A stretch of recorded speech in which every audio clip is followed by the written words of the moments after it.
I was watching a Granton YouTube video about the FAMAS rifle, which I used when I was doing my mandatory 1-year military service in the French army.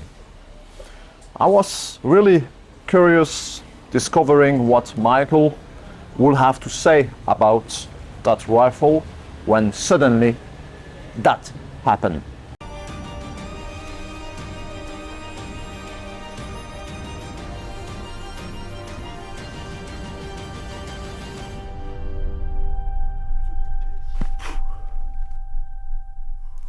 Sacré bleu, I am a lover, not a fighter.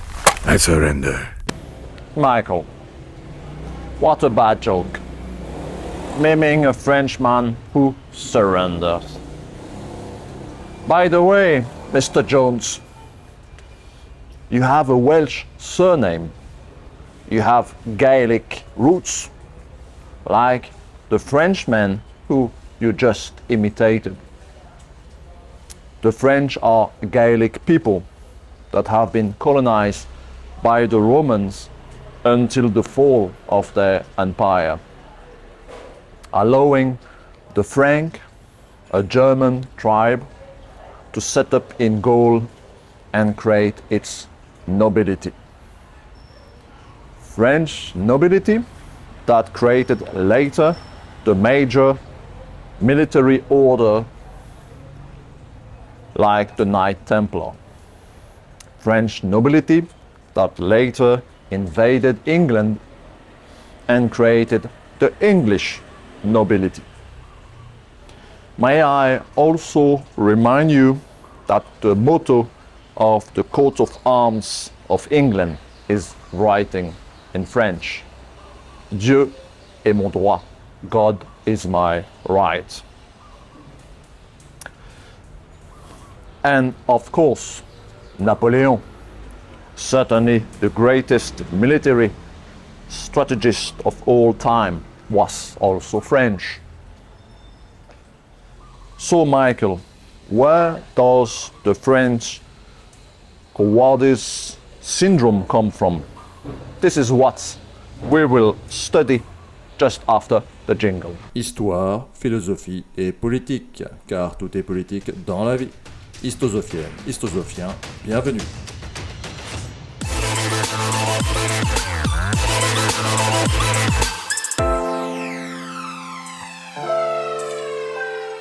Michael, didn't the French send 10,000 soldiers to save the US independence war?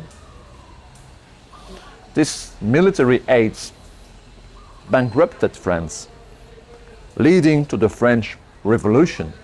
What a sacrifice! Between 1778 and 1782, the French provided supplies, arms and ammunition, uniforms, and most importantly, troops and naval support to the independence, to the American, to you. The French Navy transported reinforcements, fought off British fleets, and protected Washington forces in Virginia. French assistance was crucial in securing the British surrender at Yorktown.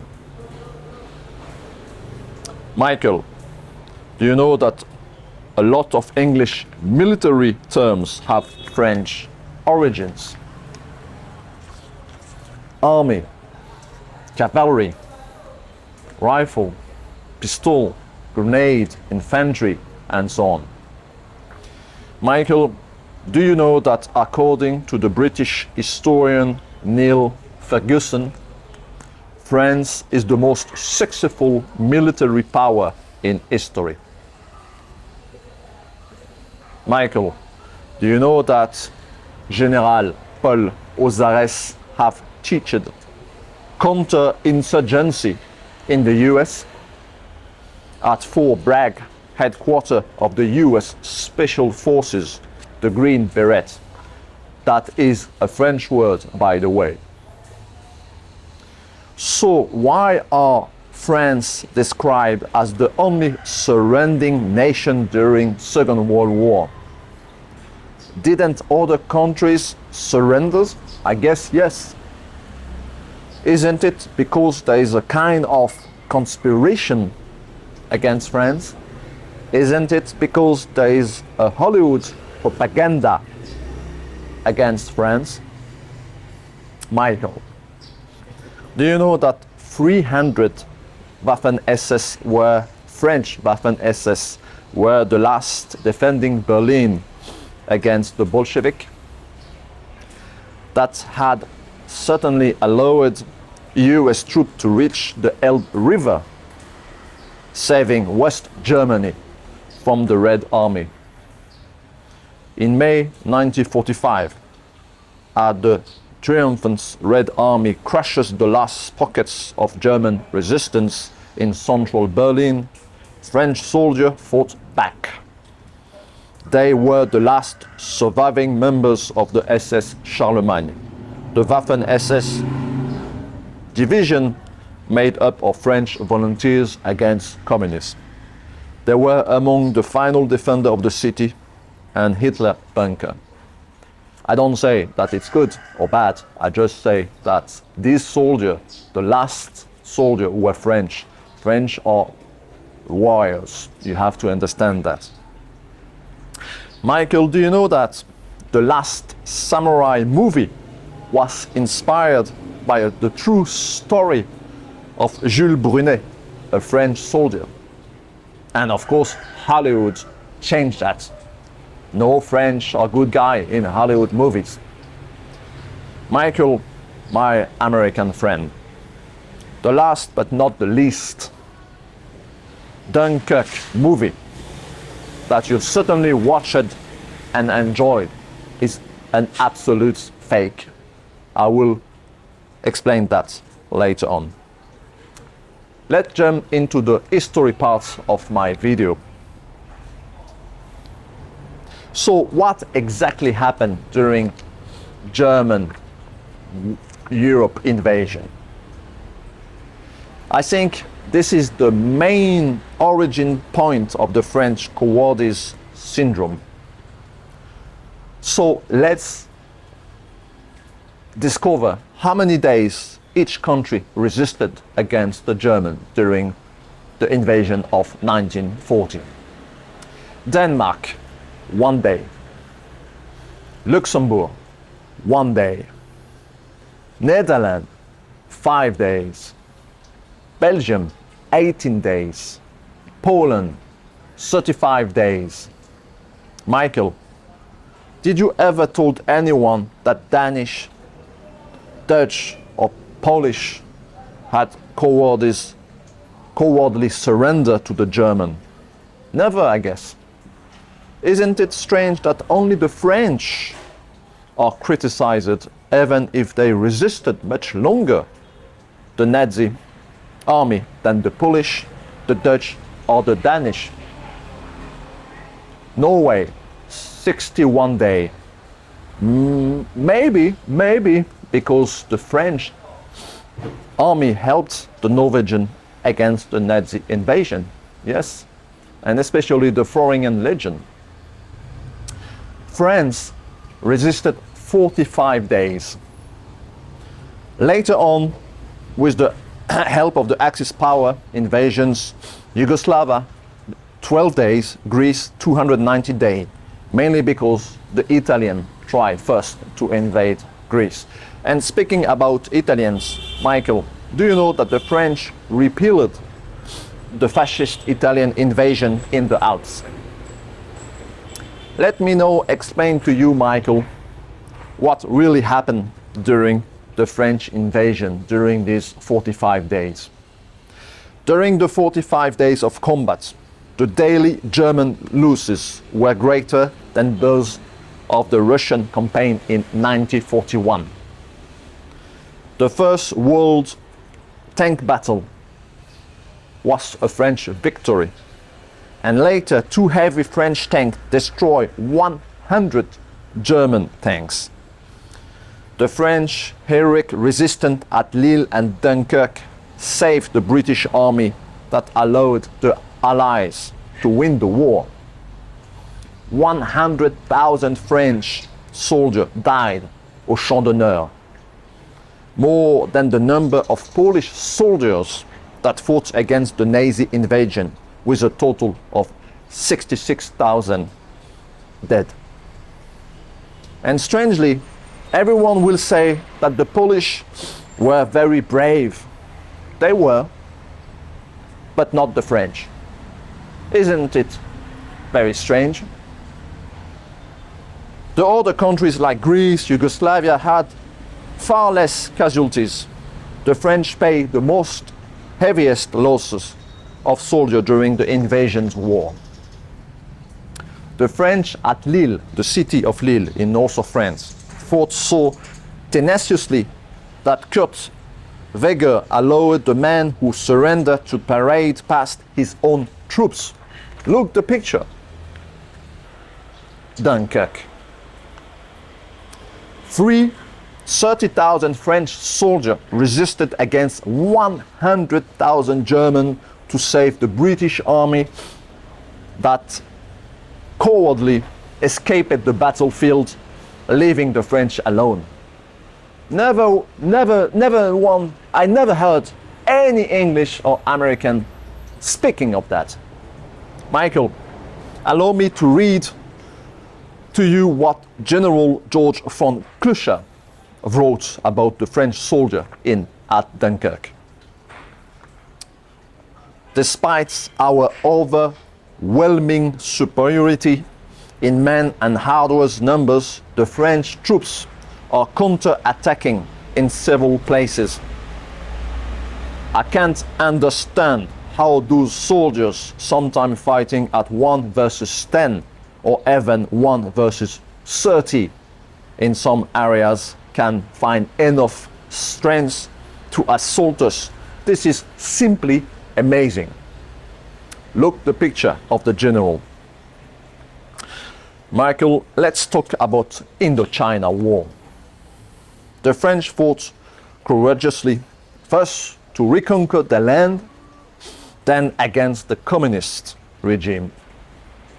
Michael, do you know who is Aaron Bank? Look the picture. Aaron Bank is an OSS officer that was parachuted into Laos in September 1945. And why so? To help Ho Chi Minh, to help the communists.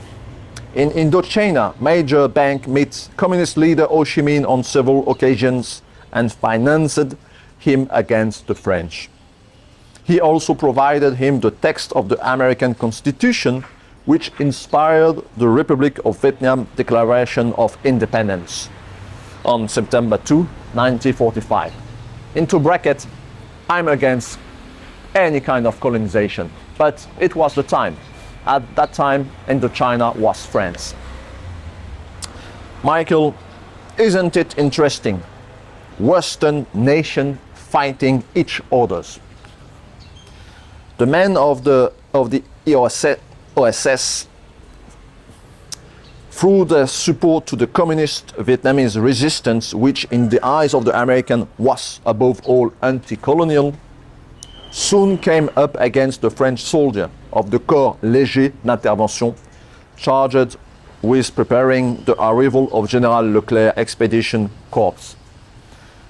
In his book, Special Operation, Colonel Sassy wrote that he fought against Aaron Bank in Indochina.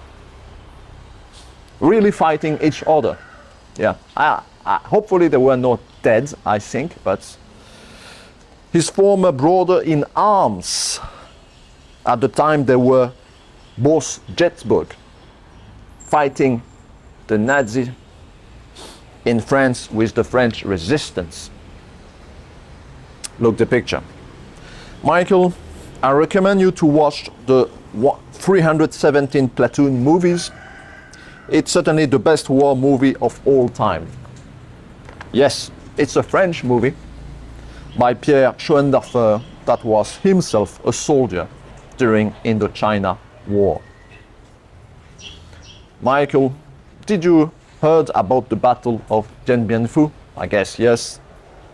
French paratroopers and legionnaires fought bravely against a very well equipped and well trained Viet Minh army, equipped by China. They were betrayed by the politicians, which were already preparing an armistice with the communists. Of 10,000 prisoners, only 3,000 were repatriated 4 months later. Look the picture. Now let's jump to the Algerian War. Michael, just after the end of the China War started the Algerian War, meaning that a soldier like General Marcel Bijard fought from 1939 to 1970, almost 31 years, discontinuously of war, and he was only one guy out of thousands. Look the man. Michael, the Algerian War is complicated. I will not explain it here. Just understand that the French army did win the battle, but de Gaulle decided to give the independence to Algeria for political reasons. Speaking of General de Gaulle, Michael, did you know that he warned the Americans about what was going to happen in Vietnam? This is the famous Phnom Penh speech. In September 1966, in a famous speech in Phnom Penh, Cambodia, he expresses France's disapproval of the US involvement in the Vietnam War, calling for a US withdrawal from Vietnam as the only way that would be the only way to ensure peace. De Gaulle told to Lyndon Johnson that he feared that the United States risked repeating France's tragic experience in Vietnam, and this is exactly what happened. This speech was very well received, but what will become the non-aligned countries or movements? Let's jump to the philosophical part section of this video. Michael, this was the start of the non-aligned movement, a deep philosophical change in the world, meaning that there is no more one good and one bad guys, but only gray zones, political alliances evolving in time.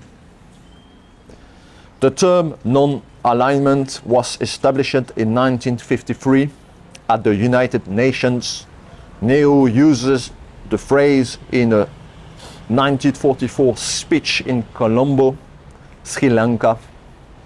In this speech, Zhou Enlai and Nehru described 5 principles of peace coexistence to be used as a guide for Sino-India relation called Penshilds, 5 rich strains. These principles would later serve as the basis of the non-aligned movement.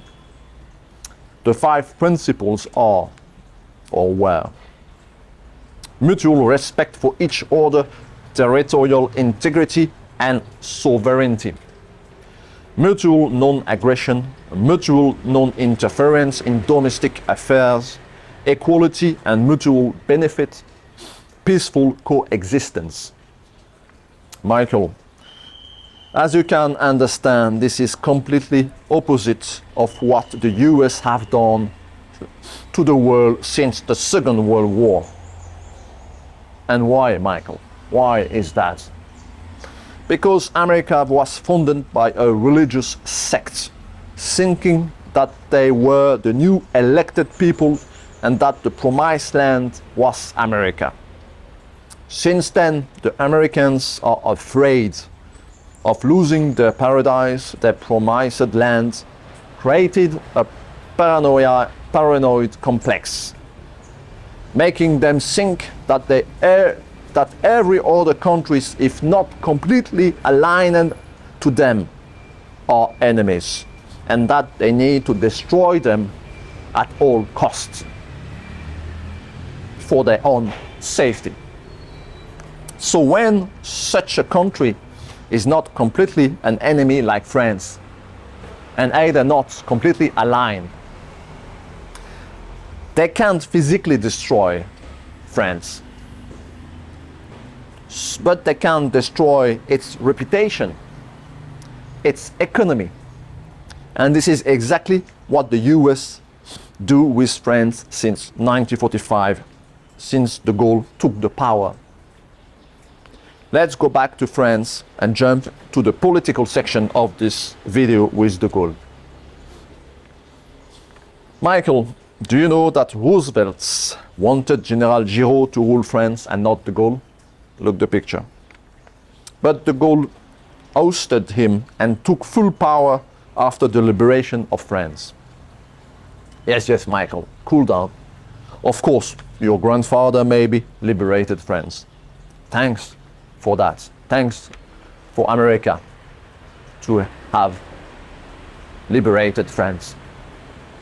But don't forget, the Russian also liberated France, weakening the German East Army. And also don't forget that the French army fought in Italy, France and Germany and liberated itself Paris, the German occupation. Look the picture. Michael, the French cowardice syndromes come from the fact that de Gaulle wasn't the man of the Americans. The CIA created an infernal propaganda monster against France. That started with the Marshall Plan, when the Americans heavily supported Germany against France. Yes, Michael, yes, America always helped Germany against France, and in all means, economical and politically. When de Gaulle decided to withdraw from NATO in 1976-77, it was the start of the end of his power. De Gaulle, third way. This is very important for you to understand. France at that time was neither not American or Russian. It was a third way. You can read, I didn't find it, but maybe you can find it in the US, the American press and the French withdrawal from NATO in the spring of 1966 by Grasset Céline, University of New Orleans, 2004. May 1968 was the first color revolution of all time. The coup of the CIA was to vanish from power de Gaulle, and it perfectly works. Look the picture. Two other points were also in the balance against de Gaulle. The first one is what we call participation, a central idea in Gaulle's thinking. All his life, de Gaulle tried to find a solution, a new system, a third way between capitalism and communism. A practical way to determine the change, not in the standard of living, but in the condition of the worker. Let me give you an idea. So this is de Gaulle speaking. In our industrial society, it's a case of starting all over again, and access to property as access to property was in our ancient agricultural society. What does it mean? It means that de Gaulle wanted to create a new kind of society that would stop all social conflict, la lutte des classes, stop the communists and stop the ultra-capitalists. Michael, as you can understand, this was not really appreciated by the capitalists, either American or French. Then another point, and the last point, that make de Gaulle leave the power was the issue of the 6-Day War. De Gaulle on June 1967 declared an armed embargo against Israel, just 3 days before the outbreak of the Six-Day War. De Gaulle on June 1967 declared an armed embargo against Israel, just 3 days before the outbreak of the Six-Day War. This was an abrupt change in French policy. In 1956, France, Britain and Israel had cooperated in an elaborate effort to retake the Suez Canal from Egypt until the US stopped them. Following the independence of Algeria, France embarked on foreign policy more favorable to the Arab side. You have to understand that many old weapons in Israel were French at that time. President de Gaulle's position in 1967 at the time of the Six-Day War played a part in France's newfound popularity in the Arab world. Israel turned toward the United States for arms and toward its own industry. In a televised news conference on November 27, 1967, de Gaulle described the Jew people as, open brackets, this elite people sure of themselves and domineering. In his letter to David Ben-Gurion, dated 9 January 1968, he explained that he was convinced that Israel had ignored his warning and overstepped the bound of moderation by taking possession of Jerusalem and Jordanian, Egyptian and Syrian territories by force of arms. He felt Israel had exercised pressure and expulsion during the occupation and that it amounted to annexation. He said that provided Israel withdrew its forces, it appeared that it might be possible to reach a solution through the UN framework, which would include assurance of a dignified and fair future for refugees and minorities in the Middle East. Recognition for Israel neighbors and freedom of navigation through the Gulf of Aqaba and the Suez Canal. This is an actual problem, as you are certainly aware of. These 3 points vanished de Gaulle from power. As he was a great man, he just left by his own, and since this date, France is falling down step by step into American control. Let's go to the conclusion. Michael, next time you watch Inspector Jacques Clouseau, you will understand where all that nonsense propaganda comes from. To conclude this video, and for your almost 4 million subscribers, I guess you like MMA.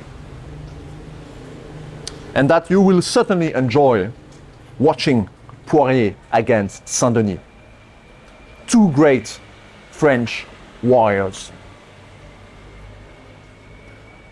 As we say in French, à bon entendeur, salut, hello to the wise.